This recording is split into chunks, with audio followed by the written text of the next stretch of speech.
Okay. Hi, this is Carolyn James with Holistic Campus, and I'm here today with Cathy Pagano, who's one of the founding practitioners, and she's a wisdom coach. Welcome, Cathy. Welcome to you. Thank you for having me. My pleasure. I can't wait to hear how you explain wisdom coach. It's fascinating.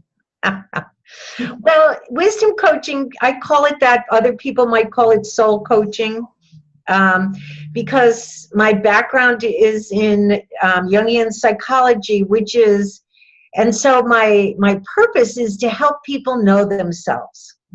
Rather than me telling them, this is who you are, I help them figure out what their own soul is telling them who they are. Which is so much more powerful, I'm sure. Yes, it is. Although, I do use, and I use many tools, and they're really what I would call the feminine tools of intuition, imagination, feeling, but really symbolic language. So the first tool I use is dream work, and dreams tell us the story of our soul. Okay, our conscious ego goes through the day and sees our world in a certain way, but dreams say, look, this is a bigger picture. You're only a small part of this bigger picture. So that's the first tool I use. Another tool I use is astrology, because astrology is the blueprint of how we use our energies. We can all be, we want to be everything, but really our soul chooses to incarnate and have certain experiences. And the astrology chart talks about how we experience life.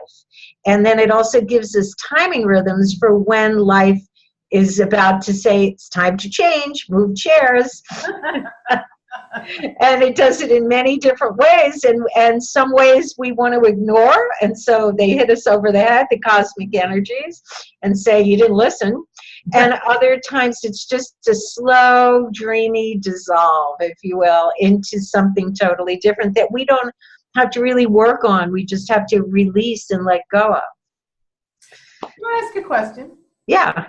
So the astrology part of this is something that almost everyone understands, not necessarily the workings of it, but they've heard about it and whatnot. If your life contract, are you born at a certain point to make the astrology? It's just amazing how it works to me. But you're born at a certain point because of that, yes? You're born at a certain time, okay? And the time that you take your first breath, you're breathing in spirit. And so synchronicity, it's a synchronicity. What are the energies of that first breath? What do you share? How do you take in the cosmic energies and to ensoul yourself in the body, if you will? Fascinating. Okay. How did you get started with all this, Cathy? Well, many years ago, I had a mother-in-law who was interested in a lot of this stuff. She used to channel spirits. And so she got me interested in a lot of, in numerology and in astrology, and I started studying it. And then when I was at the Jung Institute in Switzerland and I was studying dreams, I started to study astrology as well. Because astrology is a symbolic system. I guess you could say I am a mistress of symbolic language. I understand how to put those symbols and images that sometimes we get confused about into some kind of order. And it's like I have a language skill. I understand symbolic language. That's beautiful. Well, I think that's our original language. If you know the story from the Bible, the Christian and Jewish Bible of the Tower of Babel, everybody spoke one language until they built that tower. And then supposedly God, changed all the languages. But I think it's the one language we share. Everybody dreams. Everybody sees things in symbols. When you go on a shamanic journey, you see certain, what Jung would call archetypal images that we all share. They're the laws of life. And so it's how do we connect to these laws of life? And the more that we know ourselves, the better we live our life. When we don't know who we are, the world can come in and sort of ship us out and take over. I think People we've talk about walk-ins, but what about how the culture just walks right into us and takes over, what we want and how we feel and what we should feel and what we shouldn't. Right. So I try to help people get to that point where they really know who they are.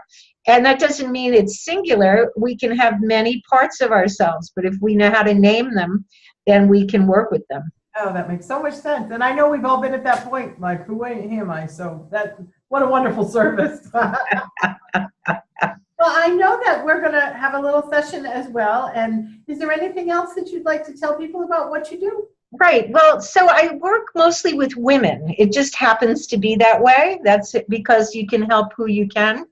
So I work with women through goddess imagery, because the ancient goddesses really speak to feminine powers.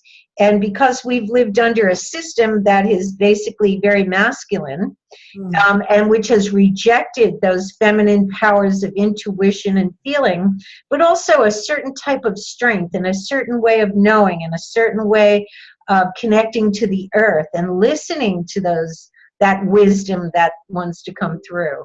The imaginal brain, the right brain, if you will. So I work a lot with women and ritual and understanding different parts of themselves, because we've kind of been lost for a long time. Although right now men are kind of lost too. So, but once they lose the grounding in the feminine support, we have supported a system that is basically male oriented. And as we transition into a new age of partnership, once women know who we are, then we can relate to men, and then they can refine who they are. Because they're kind of lost, I think. And what a powerful thing that could be. Boy. Yes. Yes. Now, someone said to me yesterday that the age of Aquarius had to do with the feminine. Well, yeah. I mean, there's a lot of imagery through different religions. Even the Catholic Church calls this the age of Mary. Okay, the divine feminine. And it's also, so it's very much about how all of us, men and women, need to reconnect to the divine feminine. So you could also say, I'm a spiritual coach, or I'm a spiritual director, or I'm a soul coach. There's so many different words that we can use. I use wisdom because I've written a book about Lady Wisdom, about how do we connect to our wisdom, because women are birthing the new age.